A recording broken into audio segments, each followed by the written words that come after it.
G'day everyone and welcome back to NS2HD. This is a Build 9-1 live gameplay commentary. It is between Kheed and Team 156. This is the third in a series of games, so if you haven't seen the first two, check them out. I think both teams are about to join up. They are going to be Kheed on the alien side and Team 156 on the marine side. The last two games have been really intense and I can't wait to see what is going to happen in this third one. These two teams are both very creative, very exciting to watch, and I think that this third game is going to be just as much of a firework as the first two were. Excuse my voice, I have somehow got myself a summer flu. Yep, I'm ready, Wasabi One. Ready to go whenever you are. I've got myself a summer flu, excuse me, just let me type this out.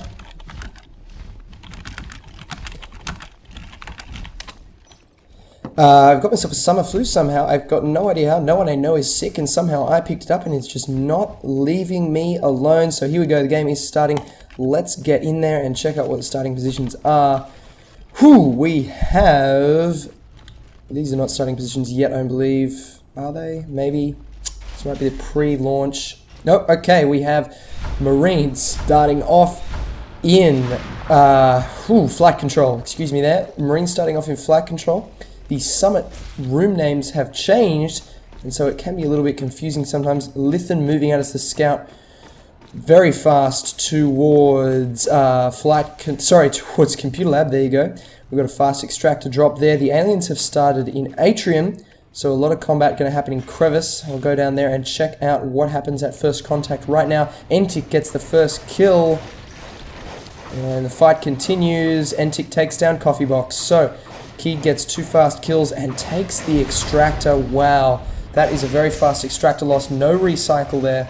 You've got to be careful at the start of the game when you're dropping your early extractors or harvesters to make sure you know where the enemy is first. Because if they're at a close spawn and you drop an extractor or a harvester between you and them, you risk losing it very fast because that will undoubtedly be a high combat area. So a fast observatory going up there, probably to check for fast shade path, getting the cloak rush on, which is always terrifying as Marines because suddenly you've got all these invisible aliens. And did I just say shades? I just said shades. There's a cloaked Kheed member. Who is that? That's Bear Glue from Kheed Y30ad moving out with the cloak around him, and he is invisible and he's going to cause damage. But the observatory is up, so I don't think Kheed is going to be able to do much with this once 156 realizes, because they're just going to scan. But there he goes, ambushing McGlaspy. Can McGlaspy save himself? He cannot, but it looks like this will get cleaned up pretty easily. But great work from Bear Glue to get that kill and to strike terror into the Marines. Never underestimate how important that is. Vez takes down one before Noah takes him out. And there is combat somewhere else on the map. We have a lurk coming in. Just a single lurk, going to do some gassing, I anticipate. Yep, there's a nice gas run there, and he's going to get out of there. Oh, wow! That is unexpected. Entic actually went down. That's a big loss at the start of the game for the alien side, because 30 res for one person poured into the lurk, and that is now gone. So other people do have enough res, but it's a bit of a blow. We've got, nope, that's just a skull keg, that's no one involving. So, a creep, this is not StarCraft. We have cysts spreading up with infestation towards data core. Now you might think, wow, cysts and infestation are just like creep and creep tumors in StarCraft 2. Well, they may be at the moment, but that's not how infestation is going to be when Natural Selection 2 is finished. It's going to be the dynamic infestation we have seen tech demoed before. Oh, we've got combat going on in Marine Starter. I really should be back there. There we go. So it's not going to be the kind of circular spread out from a creep tumor / cyst thing that we're used to from StarCraft 2. That's just a placeholder at the moment, and that will change with Natural Selection 2 release. And what have we got now? Let's check out the scores for both teams. Looks like 156 is just leading in kills, and no, I take that back. They're even, and it's hard to do maths when we're trying to talk at the same time. Lithan and Noah moving out into computer lab. 2 skulks coming back into flight control. So some intense harassment. Entic takes out McGlaspy before getting taken down by Persian Immortal. And now there are skulks running around in the base, and one of them is cloaked. We need to see some scans. Maybe the observatory has scanned and is out of energy, but, well, the aliens are putting a hell of a lot of pressure down, and I don't know what 156 is going to be able to do about it. They don't have a robotics factory, so we're not going to see turrets. Some sentry turrets could help here, but I don't think we're going to see that anytime soon without a robotics factory. Lurk cruising around. Who's the Lurk? We've got Vez as a Lurk. And 2 skulks going to harass Computer Lab as well. And there's only 1 Marine in there. He is likely to go down. Noah, I think it's Noah in there. Oh, nice force field play. Nice force field play from Scardy Bob, saving Computer Lab. That is really, really great play from 156 to save that. Lithin comes in cloaked. You can see just how devastating this shade play is against a Marine side, because you just get skulks coming out of nowhere. You need to move together so you can't all be ambushed on your own. That's true all the time, but even more true when a shade has been chosen, when the shade path has been chosen by the alien side. More combat in Computer Lab. And yep, Noah has gone down, so the extractor is vulnerable. 156 only has 2 extractors to Keeds 3 at the moment. No, yes, Keeds 3, and they have a second hive, so we're going to see fades. I think Team 156 is being boxed into a corner here, and I don't anticipate that they will be able to even spot that second hive before it's finished, because they are just spending so much time defending Computer Lab and flight control. The Lurk is coming in, and under the cover of the Lurk gas, the 2 skulks just clean up Persian Immortal. That extractor is going to go down for sure, unless Noah can be an absolute hero with McGlaspie. Wildman takes him down, and now it's up to McGlaspie. McGlaspie gets the pistol kill. The extractor on 8%, finishes off, Entic finishes off McGlaspie, and then kills the extractor. So 156, wow, they've been boxed in by some great keyed play. They are now stuck in flight control. Excuse me, my voice is giving out on me. It is just terrible. How do you get a flu in the height of summer in Australia? I'll tell you why, because we've had the worst summer ever. We've had barely any sun. It's been cloudy and rainy. So that's how you get a summer flu in Australia, but I'll try to stick with it. Let's check out what's happening in Atrium. Sorry, in Data Core, we have a Hive Gorge, me being a great team player and setting up some Hydras in here. Always love it when I see Hydras going up on the ceilings, not on the floors, and I wouldn't say I'm a better player than me, but I'd prefer to put them up on the ceilings just to guard against grenade launchers. But Keed is probably thinking, well, we don't have to spend the extra resources on getting assists on the ceiling, so we can do that because we've boxed them in on 1 extractor and they're not going to have grenade launchers anyway. So you can just ignore me talking about ceiling Hydras, because it's really Keed is doing the best thing possible right now and using their resources most efficiently. Can Persian Immortal on his own here. Never good to see a Marine on his own, but he does have a shotgun, so he is a lethal individual, but caught by a skulk. That was cloaked. Wildman takes him down. Oh, here's his backup. Oh, awesome kill. That skulk is going down in the depths. And then Entic cleaned up. So these Marines all pushing with shotguns. Base is vulnerable. There is 1 skulk in flight control. Scan going down. 2 scans going down. So that skulk was spotted even though it was cloaked. And now we have 4 Marines with shotguns. 3 Marines with shotguns. 2 Marines with shotguns. Ooh, this was a last-ditch attack by 156. Really, Lithin takes down Entic before going down to Vez's Lurk Spikes. I wouldn't call it an act of desperation, but that attack really needed to do some damage. They needed to kill the Shade. Shades are quite weak, especially against shotguns, and it was viable. It definitely was a viable attack. It wasn't just a last-ditch effort, but they really needed to make it work. They needed to kill at least the Shade. And now they're all spawning in 1 by 1 at their infantry portal, and Keed's doing the right thing by following them in and attacking the infantry portal, knowing that not all of the Marines can yet have spawned. There goes the observatory beacon. So we've got lots of Marines in here now to defend this. 1 skulk chewing on the power node, goes down to McGlaspie's rifle. Mac moving out to repair that power node, but Ooh, 156 is in trouble. Data core is heavily defended. As the second hive is heavily defended, I don't think 156 even know there's a second hive, although by this stage of the game they must have anticipated it. Their team res is dangerously low, only 6 team res. They do have a robotics factory guarding the observatory. I like that placement.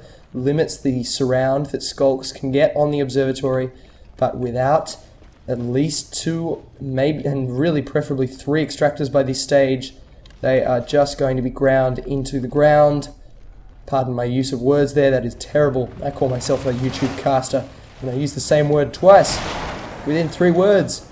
Nice kill there from Noah, taking that skulk down with the rifle butt. And a 3rd hive. So, Keed, it is your turn to just finish this off now.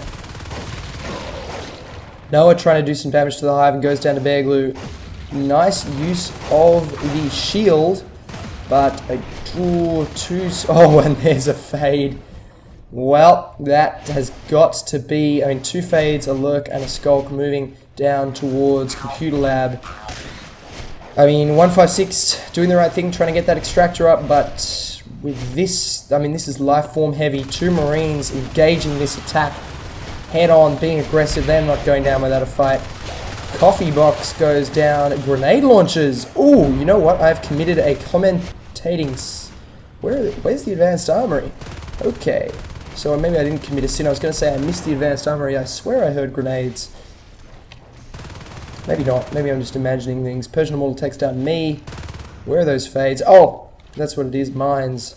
So 4 mines covering the command station. Excuse me for a moment. That's disgusting. But really, Keed, you just need to come in and finish this off. You have the life forms. You have the resources. So an attack with, say, 2 fades, 2 lurks, 1 skulk and a gorge really could end this right now. And the lurk just has to ping down the mines, and then the fades can pick off the soldiers, the gorge can heal everyone, the lurks can gas everything up so the Marines can't see anything, while the aliens switch to alien vision, giving them perfect vision even through the gas. But Keed is just marching in 1 by 1. So I'm not sure what's going on with their team coordination at the moment. They've done a great job to take these 3 hives and map dominate from the word go. But it's time to finish this off. Game time. Whoop, the game timer is broken for me, I imagine, because I'm a spectator. There's a little bug. I'm sure we'll see that fixed in future builds. But, Keed, it is your game right now to just finish this off in this 6v6. And we're just going to have to wait and see what they do about it. 1 fade, 1 skulk coming down from Computer Lab. 2 skulks in ventilation. The personal res situation for the aliens is also, personal res of 106 on Wildman. There's no real reason for that. That he should definitely be either... Oh, no, he's only evolving into Gorge. Okay, maybe he's saving up for Hydras, although getting to 100 res, that is pretty intense. But enough for me to go Fade again, 50 res. Nice to see 156 not giving up. They are pushing out, they have shotguns, and they have got... They've got the red, what do you call it? Oh, far out, I don't know. What am I talking about, man? I'm getting flu delirious as these Marines move in to kill this hive. They are seeing red. That's what I wanted to say. They want to kill this hive. They're not going down without a fight. And Lithin takes down me, giving these Marines a relatively clear run at this hive, although Entic just took down Lithin. There's now 2 Marines left, 21%. Can McGlaspie do it? No, he cannot. And Wildman is going to heal that hive up. So...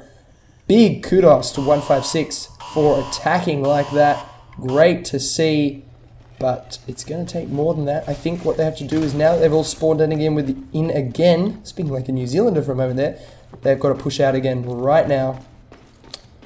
Noah knows what's up. He's got his axe out. He's like, you guys are going down to my axe. But there is a fade in here, and he has other ideas. Bear Glue should be able to take Noah. Yep, he takes him out. I can't even keep track of him because he's blinking in and out of existence. That's what fades do. They are scary little bastards. No, they're kind of big, actually. Just standing slightly shorter than a Marine and causing a lot of pain. Looks like I'm getting a bit of lag. I am in Australia, and this server is in Chicago.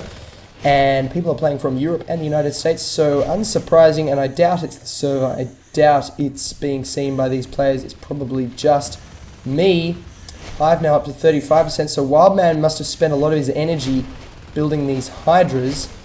And Keyed, seriously, how can you be defending your third Hive when 156 is on one extractor? It is time to get in there and smash these guys. But, I mean, you can't say a word against Keyed when they have dominated the map control so well. There's the fourth Hive. So, wow. Excuse me. There's the fourth Hive. So, whew, it's just a countdown. 156 being so plucky. They are just saying, you know what? You may have us on one extractor, but we will fight on no extractors. You cannot kill us. We could have no res, and you still couldn't kill us. We're going to be just that awesome. You keep fighting no matter what, and I love that. I love that from Team 156. I love that from teams in general. I love it when in games you see someone in a hopeless situation, and they just say, no way, man. There is no way I'm giving up. I am not surrendering. I'm not GGing just because the probabilities have sunk against me. I am going to keep fighting until I am dead, and that's what we're seeing from Team 156, and it is fantastic. I love it. Just like I love the word fantastic, and I use it way too much in these casts. Persian Immortal against Entic. What do we got? What do we got? Persian Immortal never says die, and Entic has backed away. I bet what happened was Persian Immortal got 2 good hits in, and Entic took just too much damage. The cyst spread down towards flight control is just getting a little bit too close for comfort for 156. Persian Immortal takes down Beglu. Key, get together in a room. Just wait a moment. Get all together and then attack. And you could win this game right now, I think. Whew, how scared does a Fade look when he's attacking? He's like, not only am I going to slash you with my giant scythe-like arms, I'm also going to bite you in the face like a skulk, is what he looks like when he's attacking. Do those flashlights ever get old? No. They look so good. I mean, wow, that belongs in a AAA $100 million budget title, that kind of flashlight effect. Okay, Marines pushing out again. Again, they're just like, no, you can't kill us. Oh, I love it. I love it. I love it how the commander used the shield on McGlaspie there, and he was the lead player. Note that down. That is going in my NS2HD.com write-up. Using the shield on the lead player to take damage. Noah has a sad face on because he knows what's going on, but 156 is just doing so well to keep attacking. I mean, 156 is attacking more than Keed is right now. That Keed has done the right thing, following up with a flight control assault. They need to get in here. They really need to get in here. This, I mean, 4 Hive against 1 command station. And 1, 2, 3, 4, 5, 6 harvesters versus 1. I mean, let's look at the team resources. 104 team resources. No one has team resources. No one has individual resources below 45, so the entire team could go Fade, although you don't want that. Great work on the power node there from these two. McGlaspie will clean that up. No doubt he's feeling like a boss. That's what happens whenever you kill 2 aliens successively with your shotgun. You just feel like $1,000,000.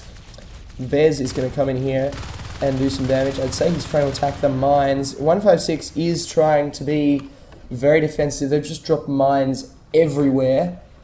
And really, you need a lurk to kill these mines. Just kill them with spikes. That's how you got to do it. And clean them up so your skulks don't die in one hit. Entic moving in, cloak. Now, I'm worried about this because there's a couple of pieces of geometry here that I think can really hurt a Fade. Look at him. He's like, you can't see me. If I can't see you, you can't see me. That's gold. I never realized the Fade did that when he was walking. Ah, nice kill from Entic there using his cloak ability. More damage on the power node, although the Mac has repaired it. Keeping the Mac in the safety of the mines as well. Keed, get in a room, gather up, fire out, don't come in one by one. They're still coming in one by one. There might be a little bit of a breakdown of communication happening here. This is what you see on pub games. You'll see just aliens marching in one by one and getting picked off by the Marines. I think if my voice had like an energy gauge or a health gauge, it would be down to about 5 hit points out of 100 right now. The pain is excruciating, but no pain, no gain. And I mean, what is a cast if the caster is not in excruciating pain while casting? Seriously. If he can't keep talking while he's in excruciating pain, then he does not deserve 10 views, let alone the couple of hundred I can expect, I hope, for this video. So that's it. That's what I get for my pain, a few hundred views. Flight control, 93% on the power node. It just keeps fluctuating up and down because... Up on down, that's interesting. Up and down because the Mac keeps repairing it. Oh, see, geometry there. Wildman suffering because the geometry kicked him out of cloak. What was that? Holy moly. That was mental. That was a couple of mines going down. The mines kill each other when they explode. There we go. Wow. That was assist placement by Smorg. That is awesome play from Smorg, killing those mines. That is what happens when you play assists. Oh, there we go again. There's all the mines clear, and now there's infestation everywhere. So Keed, it's time to just get in there and kill everything. Gillespie tapping out, Lithen tapping out, and I think they're going to RR. Yes, they are. So, I mean, a good victory to Keed for map control, but disappointing to see for them not to be able to get in there. But in their defense, there is no endgame unit for the aliens yet. There's no alien life form that can get in there, take damage, and do damage. All the alien life forms can do damage, but none of them can take it, and that is what the Onos is going to give. There goes the power in here. That's what the Onos is going to give the alien side. And of course, the exosuit is going to give the Marines the ability to counter that. But that's all to come in probably, I'd say, build 193. I think there's going to be another hotfix build. I've just got a hunch because there's a server bug doing the rounds. But what is going on? Marines are OP, says Smorg. I don't know if I agree with Smorg, though, you know, he's a more experienced player than me, so he could be right. But I felt like Keed was just going in 2x2 and 1x1. I never saw any point where Keed went all in together, and that might be that I missed it, I'm not sure, and that the mines just stopped it. But I feel like if an alien team has 4 hives, you should be able to all get together, and whoa, that's an interesting view of the insides of a whip. You should be able to all get together and move in together. And of course, you're going to get beacons, so you might have to do it 2 or 3 times in a row, so yeah, I don't know. I'm not saying I know better, but that's my impression. But what did it go? It went 2-1 to Keed. So a great series, and I'm going to write it up, of course, on ns2hd.com. So check that out. Of course, follow me at ns2hd on Twitter to see all the latest updates from ns2hd.com and Natural Selection 2HD on YouTube. So I will see you all soon for more NS2HD videos. I was just about to say.